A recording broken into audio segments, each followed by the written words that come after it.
Amém. Nós estamos, nesses últimos sábados, compartilhando um pouquinho sobre essa questão do relacionamento. E a gente tem falado sobre isso nos últimos sábados, porque nessa semana vocês sabem que o dia 12 foi Dia dos Namorados. Então, para muitos, esse é uma semana muito feliz, para outros nem tanto, né? Mas antes de eu compartilhar algo com vocês aqui hoje, eu quero deixar algo muito claro. Na verdade, 2 pontos muito claros.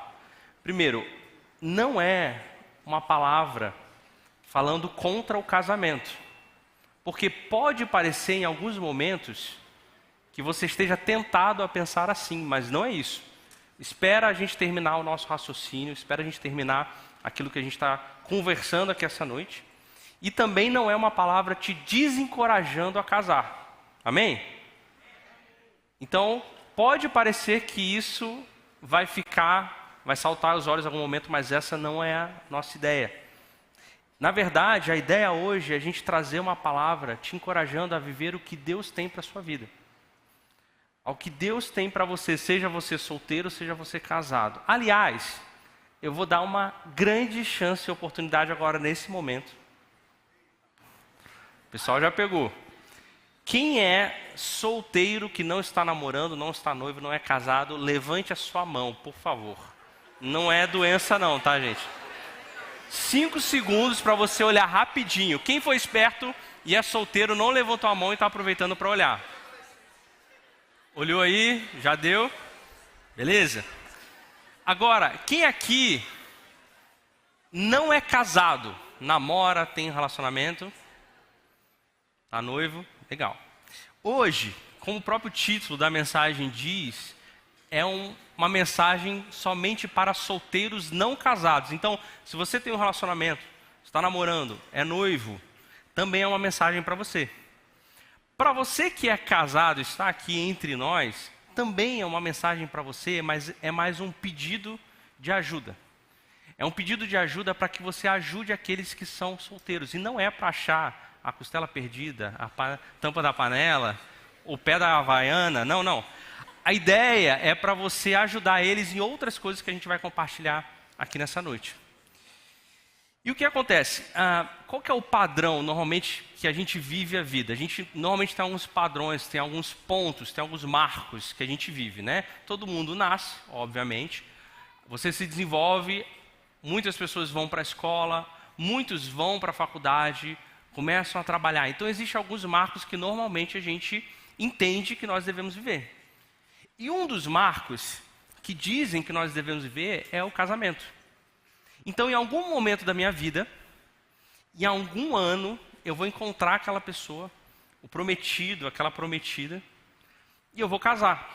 Assim como eu passei por todas as etapas da minha vida, o casamento é mais uma etapa que eu preciso passar. Só que muitas vezes existe um questionamento, e é um questionamento sincero, válido, que é: será que eu vou me casar? Principalmente as pessoas que vão chegando em algumas idades, né, que vão passando ali e as pessoas ficam: nossa, a idade está passando, o tempo está passando, será que eu vou me casar? Será que eu vou encontrar aquela pessoa? E isso é normal, sabe por quê? Porque isso é cultural. É normal que a gente espere se casar, é normal que a gente espere a outra pessoa que a gente vai encontrar e a gente vai se casar. Na verdade, a cultura judaica, quando a gente olha para o Antigo Testamento e para o tempo de Jesus, sabe qual que era a idade média que as pessoas se casavam? Entre 12 e 16 anos. Então você, mulher, nasceu, viveu a sua infância, quando você fez 12 anos, seu pai e sua mãe chegam: ó, esse aqui é o seu marido. Não importa se você acha feio, alto, não importa. Você não tinha opção. Então hoje você já pode agradecer que você pode viver a sua adolescência tranquilo e poder escolher com quem você vai casar. Mas antigamente não era assim. Então isso sempre foi cultural. E é da nossa cultura, principalmente da cultura cristã, que você se case e forme uma família. E isso é tão forte que às vezes você é pressionado a isso. Você é oprimido porque às vezes está chegando numa idade e você não tem ninguém e você precisa encontrar, porque você precisa se casar, porque isso faz parte do marco da sua vida, faz parte da etapa. Como assim você não vai passar por isso? às vezes a gente acha que até se casar é só um estado de espera. Eu espero até eu me casar. Ou, para alguns, eu sobrevivo até eu encontrar aquela pessoa. Porque aí sim, quando eu encontrar essa pessoa, eu vou começar a viver a minha vida, eu vou ter uma vida feliz, eu vou ter uma vida completa. Mas, já parou para pensar que Deus pode ter se separado para ficar solteiro o resto da sua vida?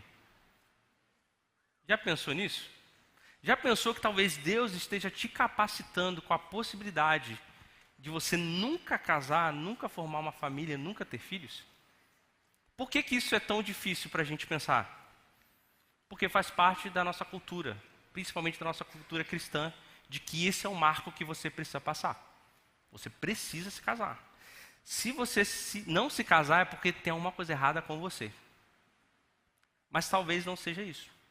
Quando nós olhamos para a palavra, e é isso que a gente vai compartilhar aqui essa noite, a gente descobre que estar solteiro ou viver uma vida eterna de solteirice é tão bom quanto se casar. Vocês sabiam disso? Estar solteiro, ou a palavra que o pessoal mais gosta de usar, ser um celibatário, né? Viver no celibato é tão bom quanto você se casar. Não existe nível maior ou pior, simplesmente existe o que Deus quer para a sua vida. Eu sei que alguns já estão pensando, Deus me livre, né? Mas a gente vai chegar lá. Se você quiser abrir a Bíblia em Mateus 19, a gente começa a ouvir Jesus falando sobre isso. E você e eu, nós concordamos uma coisa. Quem foi o ser humano perfeito que viveu nessa terra? Jesus. Adivinha só, Jesus não se casou. Jesus foi um exemplo de uma pessoa que decidiu não se casar. E nem por isso nós dizemos que Jesus fracassou. Jesus fracassou na missão dele nessa terra? Óbvio que não. Então não casar não é um fracasso para a sua vida. Jesus ele teve sucesso em tudo que ele fez. Ele foi o ser humano perfeito, viveu a vida perfeita. Então, não casar não deve ser um fracasso para a gente. E justamente lá em Mateus 19, do versículo 10 a 12, Jesus ele fala um pouquinho sobre isso. E ele começa falando assim lá no versículo 10. Os discípulos lhes disseram, se esta é a situação entre o homem e a sua mulher, é melhor não casar. Olha só, Jesus chega para os discípulos e fala assim, ó, acabou a brincadeira, a partir de agora, se vocês se casarem é para ficar com a mulher até o fim da vida de vocês. E aí os discípulos, os escolhidos, os the chosen, chegam e falam, pô Jesus, se for para ficar com a mesma mulher até o resto da vida, então é melhor nem casar. Vai que eu descubro que ela cozinha mal. Vai que eu descubro que o meu marido é chato. Você está me dizendo que eu vou ter que ficar com a mesma pessoa até o final da minha vida? Então nem casa. Os discípulos. Só que aí Jesus ele continua e fala assim no versículo 11. Jesus respondeu, nem todos têm condição de aceitar essa palavra. Somente aqueles a quem isso é dado. Então Jesus está respondendo para eles, né? E ele está falando, poxa, então quer dizer que eu não posso trocar de mulher a qualquer hora? Gente, a gente está falando dos discípulos, eles perguntando isso, de verdade. Então eu não posso trocar de mulher a qualquer hora? Jesus, não. É para casar e ficar com a mesma mulher até o fim. Ah, então nem caso. Aí Jesus vira e responde, olha, essa é uma opção, não casar. Mas nem todos têm condição de viver assim. Somente aqueles a quem isso é dado. E ele continua no versículo 12. Alguns são eunucos porque nasceram assim. Ou seja, ele está falando daquelas pessoas que de alguma forma nasceram com alguma deficiência. E ele fala, outros foram feitos assim pelos homens. Ou seja, algumas pessoas que eram capturadas em guerra, né, quando elas eram prisioneiras de guerra, elas eram, como é que eu posso dizer? Se tornavam eunucos. Porque chegava lá e cortava sem entender o quê. E outros ainda se fizeram eunucos por causa do reino dos céus. Quem puder aceitar isso, aceite. Então Jesus está falando sobre uma possibilidade de você viver solteiro por resto da sua vida, mas que isso só é possível se for dado a você. Vocês entendem que não é uma opção? Ah, pronto, agora eu vou viver solteiro, solteira pro resto da minha vida.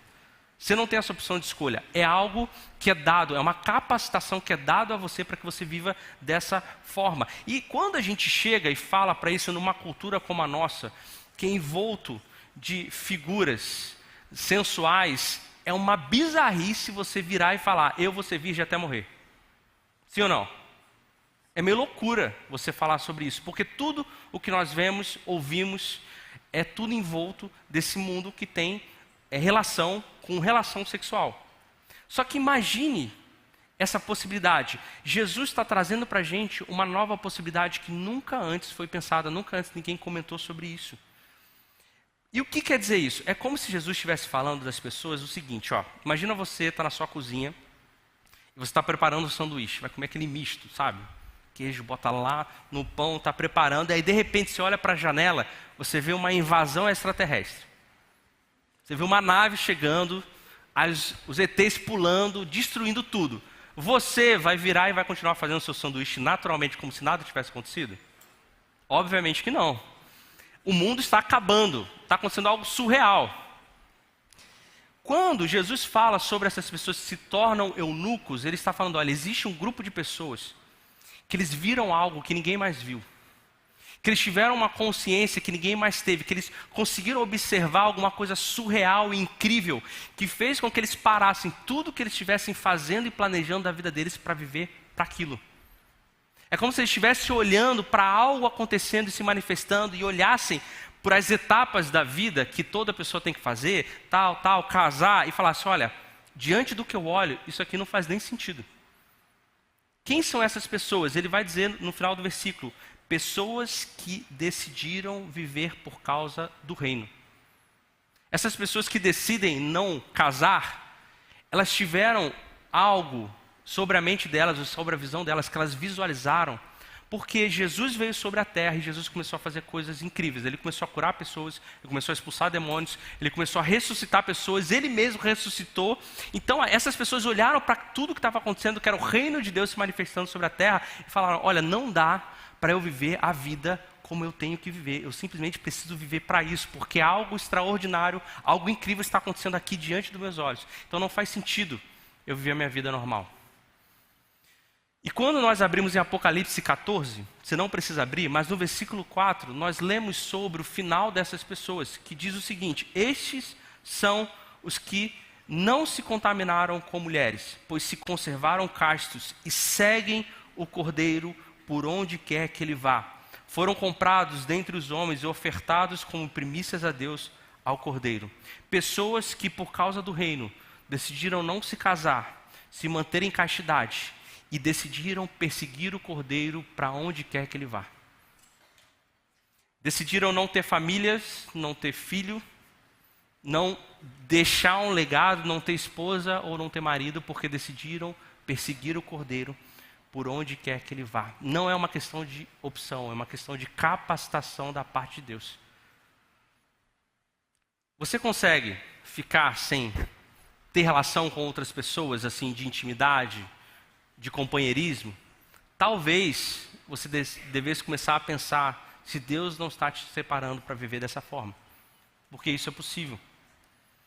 E o que isso quer dizer? Quer dizer então que a partir de agora eu vou viver solteiro para fazer aquilo que eu sempre sonhei, que eu sempre quis, que eu sempre desejei. Eu vou viajar, sabe? Eu vou gastar o dinheiro no que eu quiser, eu vou comprar a casa dos meus sonhos, eu vou botar minhas séries em dia, eu vou viver a vida para mim mesmo. Quando nós olhamos para a palavra sobre viver para o reino, nós estamos vendo pessoas que dedicariam a vida delas para uma família e elas simplesmente pegam aquilo e dedicam completamente para o reino.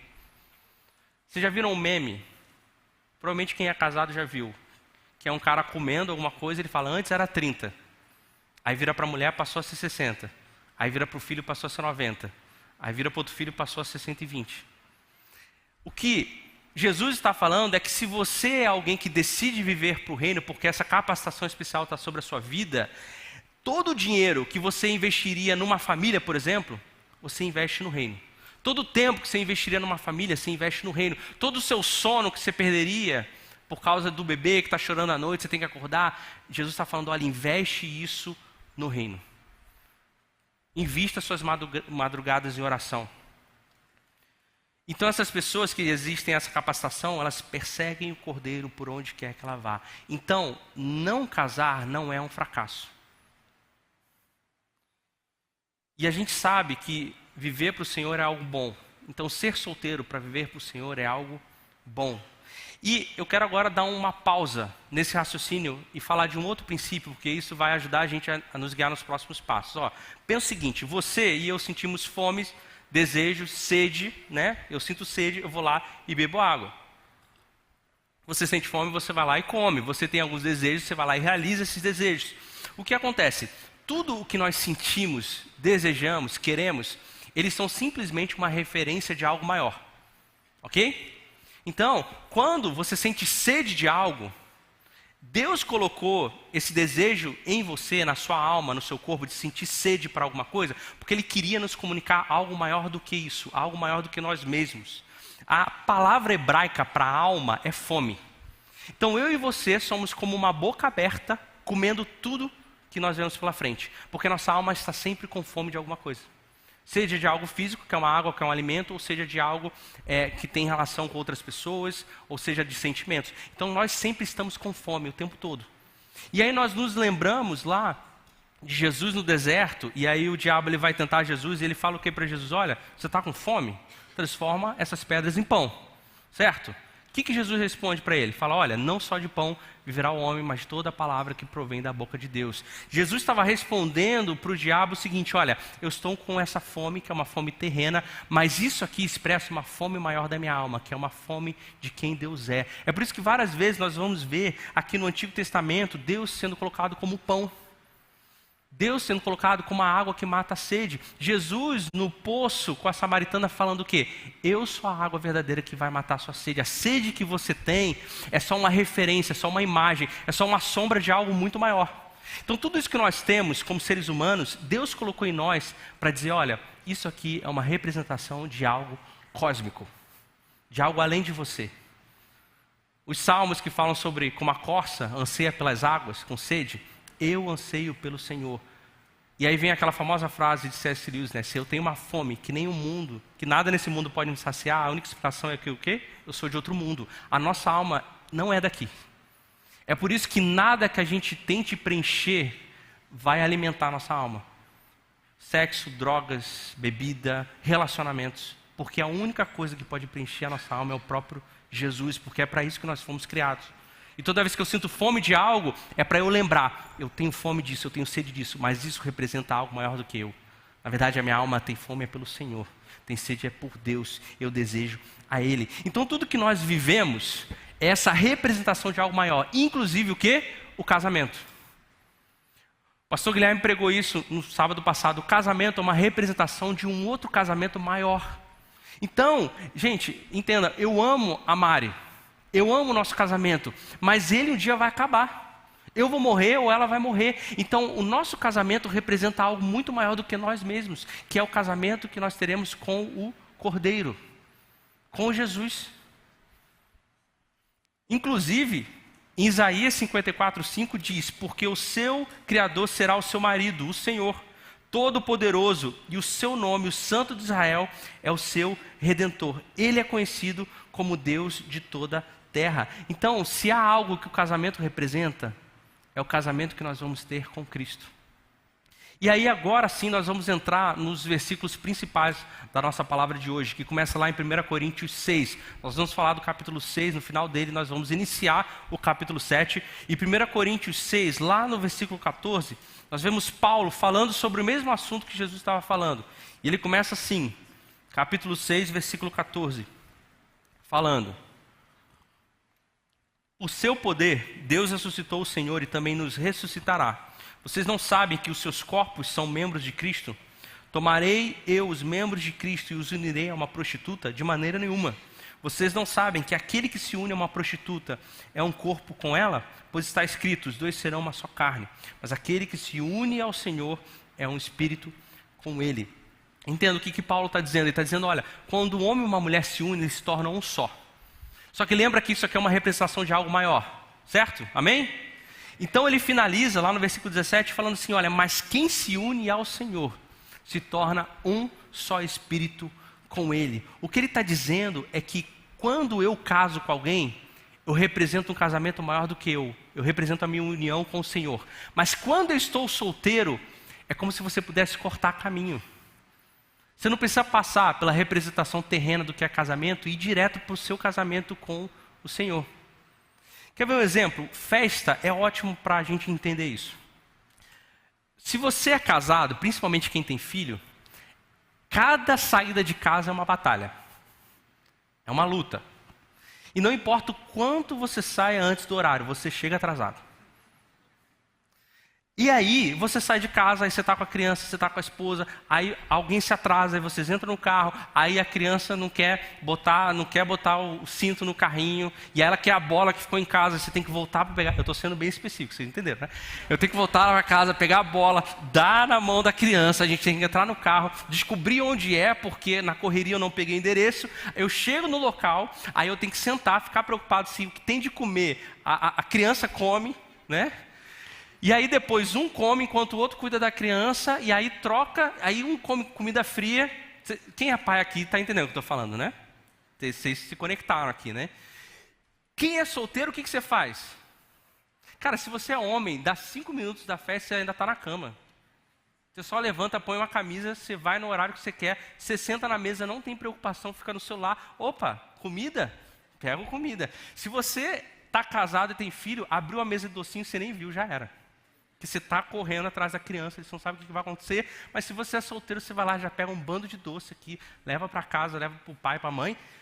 Então, o que isso está querendo dizer? Está querendo dizer que quando você é casado, quando você tem família, você tem preocupações que ocupam o seu tempo. Enquanto você é solteiro, você pode ir direto para aproveitar. O que Paulo está nos falando aqui é que se você é solteiro, você pode ir direto para o seu casamento com o Senhor. Enquanto que você é casado, você está ilustrando algo maior que vem pela frente. A questão é, e mais uma vez, não é que casamento é ruim. A questão é que estar solteiro é tão bom quanto casamento. Inclusive vem com algumas vantagens. Então essa preocupação sua, será que eu vou ficar solteiro? Será que eu consigo ficar sem casar? A Bíblia responde, você consegue sim. Porque Cristo pode ser o seu noivo hoje. Cristo vai suprir a sua fome de necessidades hoje, porque isso é possível. Então, estar solteiro não é um plano B. Quando eu caso, eu represento o meu casamento com o Cordeiro, mas quando eu estou solteiro, eu represento hoje o meu casamento com o Cordeiro. Então, os dois são representações do nosso casamento com Cristo. Então, estar casado é bom, mas estar solteiro é bom também. Esse solteirice, gente, pode ser só um período da sua vida, ok? Ou pode ser a sua vida inteira. E aí a gente entra lá no capítulo 7 de 1 Coríntios, no versículo 1, que diz o seguinte. 1 Coríntios, capítulo 7, versículo 1. Quanto aos assuntos sobre os quais vocês escreveram, é bom que um homem não toque em mulher? Mas por causa da imoralidade, cada um deve ter a sua esposa. Cada mulher deve ter o seu próprio marido. Aqui o que acontece? Os coríntios, a cidade de Coríntios escreveram para Paulo e falaram assim, olha, a gente veio de uma vida muito imoral, a gente se converteu. E é o seguinte, a parada agora é ficar solteiro. Porque quem é solteiro é melhor do que quem está casado. Eles foram para o extremo, entenderam? Eles viviam uma vida de moralidade, eles foram para um extremo e eles começaram a dizer, olha, agora quem é solteiro é mais espiritual do que quem está casado. Ó. Só que Paulo chega e fala assim, olha, não é bem assim. De fato, ser solteiro é bom, mas por causa da imoralidade, por causa dos seus impulsos sexuais que nós temos, e nós fomos criados assim, vocês devem se casar. O que Paulo está nos informando? Ele já está nos dando uma pista de que se você é uma pessoa que não consegue se segurar, casa. Vocês entenderam, né? Se você é uma pessoa que não consegue controlar os seus impulsos sexuais, você já entendeu que talvez você não tenha a capacidade de viver solteiro o resto da sua vida. Então, gente, não é errado casar para fazer sexo. O errado é casar só para fazer isso. É óbvio que ninguém vai chegar e falar assim, pastor, eu quero me casar porque eu não consigo me segurar. Ninguém vai dizer isso. Mas eu tenho certeza que é o que a gente pensa. Então, se você é alguém que já se conhece e sabe que não consegue controlar seus impulsos, você já tem uma dica. Você não tem o dom de ser alguém celibato. Já pode agradecer a Deus aí. Então, o local para eu satisfazer esses meus impulsos sexuais é o casamento. A gente vai falar isso no próximo sábado. O ambiente criado por Deus é o casamento. É errado eu casar só para isso. Mas está tudo bem eu casar por isso. Vocês entendem? Então, Paulo está nos dando essa dica. Beleza? Então, se você é alguém que não consegue se controlar, casa. Agora, se você, por alguma capacidade sobrenatural de Deus, essa pessoa que consegue se conter, talvez você deva avaliar a sua situação. E talvez Deus esteja te chamando para viver uma vida eternamente de solteiro ou solteira. E aí, quando nós continuamos lá no capítulo 7, no versículo 7, em 1 Coríntios 7, versículo 7, Paulo ele continua falando, olha, gostaria que todos os homens fossem como eu. Mas cada um tem o quê? O dom da parte de Deus, um de um modo e outro de outro.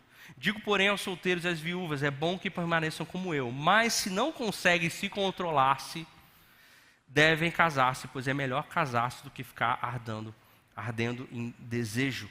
Então, mais uma vez, assim como Jesus, Paulo está falando, olha, essa questão de ser solteiro e se controlar é um dom. Mas ele também fala, é um dom também casar. Tanto estar solteiro quanto casar é um dom da parte de Deus. Por quê, gente? Porque estar solteiro é difícil, mas casar também é difícil. Gente, casamento não é uma coisa fácil. Não é uma coisa simples. Eu tenho um casamento maravilhoso, mas temos os nossos desafios.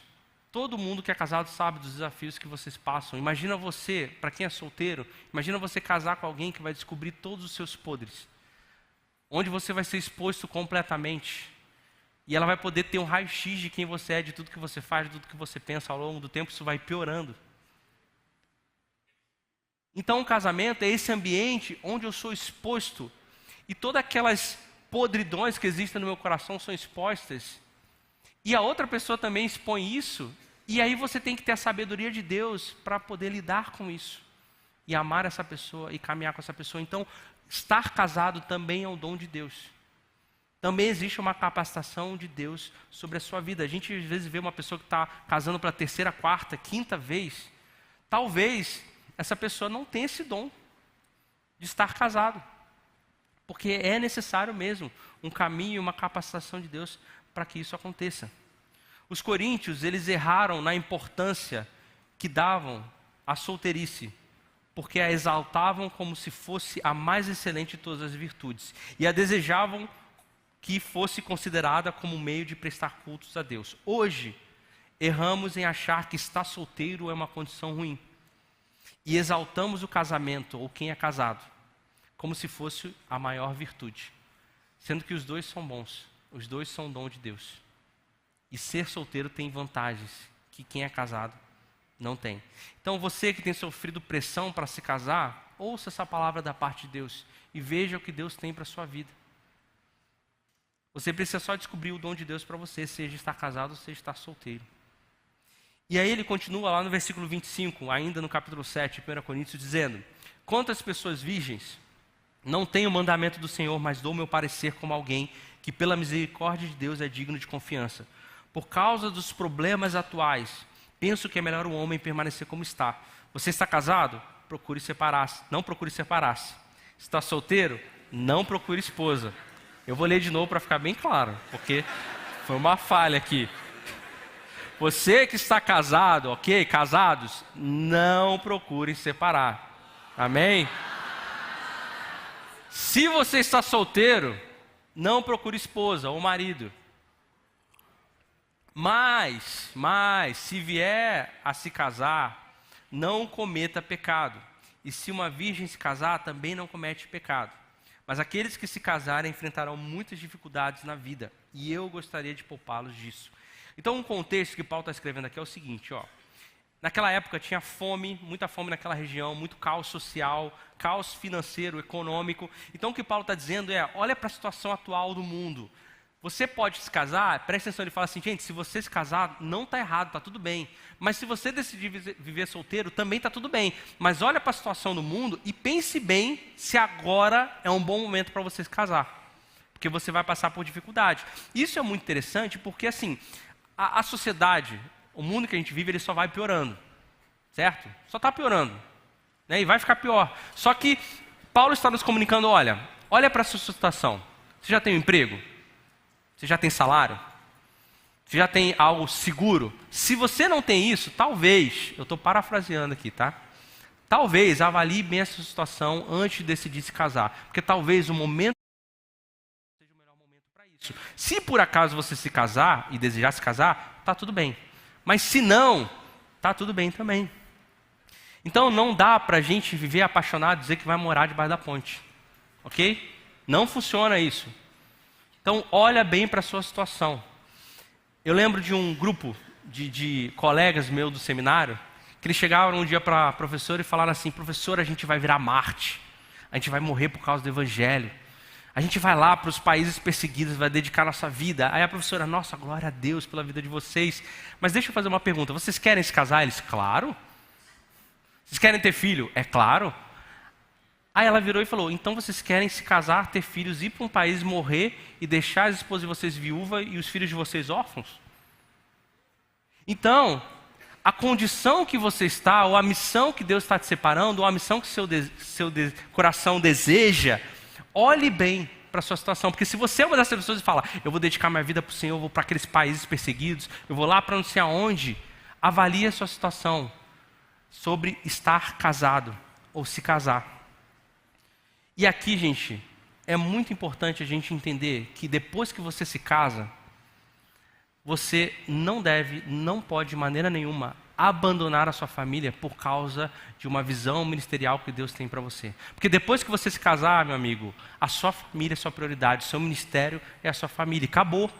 Ah, mas Deus tem um sonho para mim. Cara, já era. É a tua família, é a tua esposa, é os seus filhos, acabou. Ah, não quer dizer que eu não vou ter um ministério. Não estou falando isso. Eu estou dizendo que os riscos que você vai ter que assumir vão ter que ser muito baixos a partir de agora. Porque existem pessoas que dependem de você emocionalmente, às vezes financeiramente. Então, avalie a sua situação, se ela é uma situação turbulenta. Às vezes você tem traumas na sua vida que você precisa resolver. Que se você entrar num casamento assim, isso vai destruir a pessoa que está do seu lado e vai destruir mais ainda a sua vida. Avalie a turbulência do período em que você vive. Às vezes você está solteiro temporariamente. Você já entendeu, não, eu vou casar, mas eu estou solteiro agora. E aqui vale para quem namora, para quem está noivo, você não é casado. A minha sugestão para você é: viva para o reino, perseguindo o Cordeiro, por onde quer que ele vá. Gente, para de correr atrás de mulher. Para de correr atrás de homem, cara. Vocês têm uma vantagem, que é viver para o Cordeiro, viver para o reino, perseguindo o Cordeiro onde quer que ele vá. Gente, vocês entendem que vocês estão num ambiente onde vocês podem fazer loucuras a baixo custo? Vocês podem fazer maluquice sem pensar. Eu lembro de um amigo meu, a gente tinha na igreja metodista da onde eu vim, campanhas missionárias quando a gente era adolescente, tipo King's Kids. E a gente ficava uma semana num sítio, aí treinava, depois a gente ficava uma semana evangelizando nos lugares, nas igrejas. E em um desses anos, eu estava lá, e aí um amigo meu, que conhecia todo mundo, ele tinha ido no ano anterior e decidiu nos visitar esse ano. E aí ele apareceu um dia lá, conseguiu carona com alguém, isso a gente adolescente, assim. Conseguiu carona, e aí Rafael, beleza, cara, pô, você veio visitar a gente? Veio, pô, vou passar o dia com vocês, pô, legal, beleza. Passou o dia com a gente, eu dormi e acordei. Quando eu acordei e fui tomar café, adivinha quem eu encontro? O Rafael, com a mesma roupa. Aí eu: ué, cara, você não ia embora? Aí ele: não, acabei dormindo aí. Mas você trouxe alguma coisa, roupa? Não. Ué, mas como você conseguiu colchão? Eu arrumei, dormi lá do lado de alguém, peguei um travesseiro. Aí eu: e você trouxe roupa? Não. Aí me veio uma pergunta assim, eu falei: ué, mas você está usando a mesma cueca? Aí ele: sim. É que eu virei ela. Eu usei ela normal e aí eu virei, a frente foi para trás, a frente... E a frente foi para... Atrás foi para frente, foi para... Aí eu... Beleza. Aí ele: tranquilo. Aí eu passou o dia, dormi, acordei, fui tomar café, adivinha quem estava lá? Rafael. Com a mesma roupa. Aí eu: cara, você não foi embora? Ele: acabei ficando. Aí eu perguntei, né? Mas e a cueca? Aí ele: agora eu virei do avesso. Que aí dá para usar. Então, na teoria dele, dá para usar 4 vezes, né? A mesma cueca, entenderam? Eu não estou dizendo para você fazer isso, tá? Aliás, se você é solteiro e quer casar, não faça isso, tá? O que eu quero dizer é que você pode fazer coisas, cara, e você não está nem aí, entendeu? Você não está nem aí. Eu lembro a primeira viagem missionária que eu fiz, que foi para o Nepal. Eu estava lá, teve terremoto, eu ia morrer, não estava nem aí. Eu só namorava a Mari ainda. A gente não era casado, não tinha nada. Eu não estava nem aí. Depois, a minha segunda viagem missionária, que foi para Angola, eu já estava casado com a Mari. E eu passei meus dias na Angola o tempo todo preocupado com ela. Será que ela está bem? Será que está tudo certo? Aí depois eu fui para a Amazonas, também fiquei preocupado. Aí depois eu fui para o Chile, já tinha o Pedrinho. Eu estava lá no Chile, amarradão no que a gente estava fazendo lá, mas eu me lembrando o tempo todo, nossa, será que o Pedrinho está dormindo bem? Será que ele está comendo? Então você não conecta totalmente, por quê? Porque existem preocupações que são preocupações válidas e necessárias para quem é casado e tem uma família, que você que é solteiro, você não precisa se preocupar. Você pode fazer loucura. Então, quando você está solteiro, Deus está te dando uma oportunidade. Então para de querer ficar namorando. Para de querer ficar atrás de descobrir quem que é a pessoa. Siga o Cordeiro por onde quer que ele vá. Viva para o reino.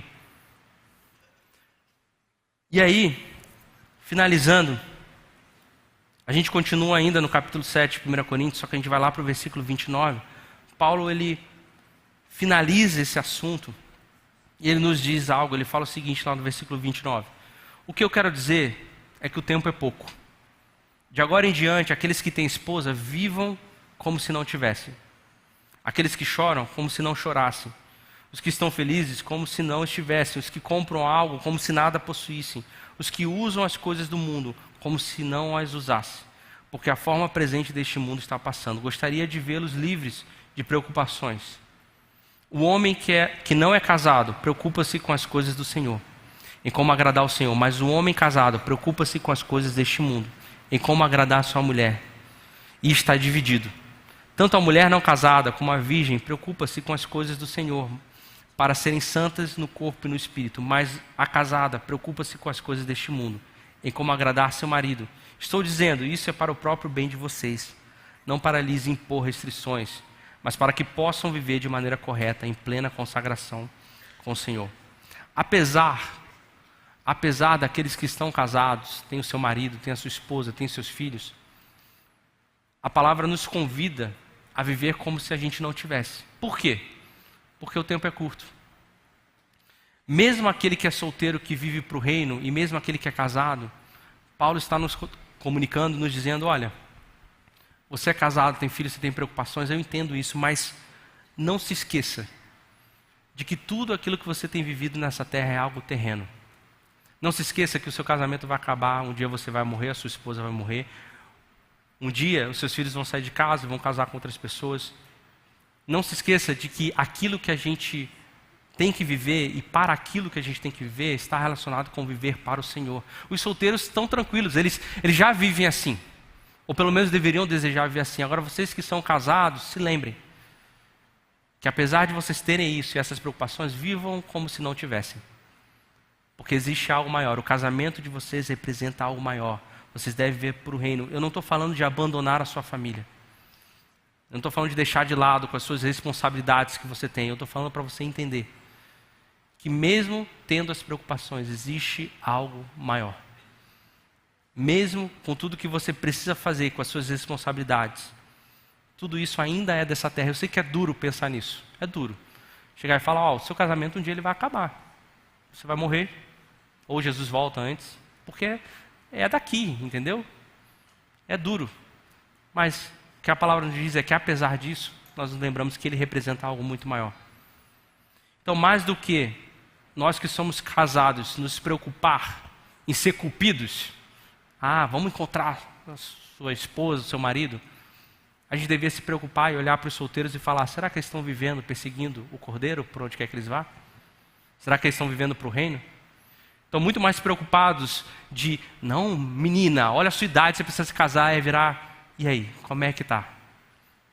Como é que está a sua vida com Deus? Como é que está o seu casamento com Cristo? Aquilo que eu, casado ou casada, não posso fazer completamente, você pode ir direto. Como que está sendo isso para você? E aí, quando nós olhamos para o versículo 36 e 38, finalizando o capítulo, Paulo vai dizer, se alguém acha que não está tratando sua filha como é devido, e que ela está numa idade madura, pelo que ele se sente obrigado a casá-la, faça como achar melhor. Com isso, não peca. Ele está dizendo assim, olha, se você casar, fica tranquilo, você não está pecando. Versículo 37. Contudo, a que se mantém firme no seu propósito e não é dominado pelos seus impulsos, mas domina a sua própria vontade, resolveu se manter solteira sua filha, esse também faz bem. Ou seja, se você é alguém solteiro e consegue controlar os seus impulsos, você também está tudo bem, você não está pecando. De modo que aquele que dá a sua filha em casamento faz bem, mas aqui não dá em casamento, faz melhor. Então eu queria deixar uma mensagem para você que namora hoje, ou está noivo. Se você é alguém que controla os seus impulsos, talvez você devesse repensar esse relacionamento. Porque pode ser que Deus esteja se separando para ver uma vida de celibato. Mas se você já entendeu, você vive uma vida na sua solteirice para Ele, para Jesus. E nesse processo você vai encontrar aquele que Deus separou para a sua vida. Então, se você é alguém que é essa pessoa que controla os seus impulsos, você não nasceu quebrado. Não tem nada de errado com você. Apenas você tem um dom da parte de Deus. E Deus está te capacitando para viver uma vida assim. E você, mesmo assim, você é essa pessoa que controla os seus impulsos. Você pensa e fala, nossa, eu quero ter uma família, eu quero ter filhos, sabe? Eu quero construir algo. Deus, tudo bem, eu consigo controlar. Talvez eu conseguisse viver solteiro o resto da minha vida. Mas eu ainda queria ter alguém do meu lado. Quando nós abrimos Isaías 56:4, Isaías 56:4-5 diz, pois assim diz o Senhor, aos eunucos que guardarem os meus sábados, que escolherem o que me agrada e se apegarem à minha aliança, a eles darei, dentro do meu templo e dos meus muros, um memorial e um nome melhor do que filhos e filhas, um nome eterno que não será eliminado. Então, se você é a pessoa que tem esse dom da parte de Deus, mas ainda assim você quer ter família, quer ter filhos, a mensagem de Deus para nós é que se você viver perseguindo o Cordeiro por onde quer que ele vá, se você se casar com Cristo, se você viver pelo reino, Deus vai te dar algo muito maior do que ter filhos, muito maior do que construir uma família. Entenda, gente, família é algo instituído por Deus, o casamento é algo instituído por Deus, mas Jesus nos fala que existe opções para aqueles que querem viver uma vida casado diretamente com Ele, porque tudo isso aqui é representação de algo muito maior, de algo eterno. E quando nós lemos lá em Apocalipse 19:1, nós vemos o final. Nós vemos o final da história, esse casamento que todos nós vamos participar, que diz o seguinte, e o anjo me disse, escreva, felizes os convidados para o banquete do casamento do Cordeiro. E acrescentou, estas são as palavras verdadeiras de Deus. No final, todos nós vamos nos casar com Cristo. Seja você que viveu uma vida de solteiro, seja você que viveu uma vida de casado. Mas, pense sobre o que Deus quer para você. Pense sobre o que Deus quer trabalhar na sua vida. Pense sobre o dom que Deus tem derramado sobre você. E talvez você seja essas pessoas que vão para o destino final do amor, que é o próprio Jesus. Ou talvez você vai ser a pessoa que vai se casar e construir família. E os dois são bênçãos, os dois são maravilhosos. Os dois são dom de Deus para a gente viver. O que eu gostaria de compartilhar é que você que está nessa situação, já pensou sobre viver solteiro pro resto da vida? É que você não precisa ser pressionado, só porque dizem que você tem que casar. Você só precisa descobrir o que Deus tem para você.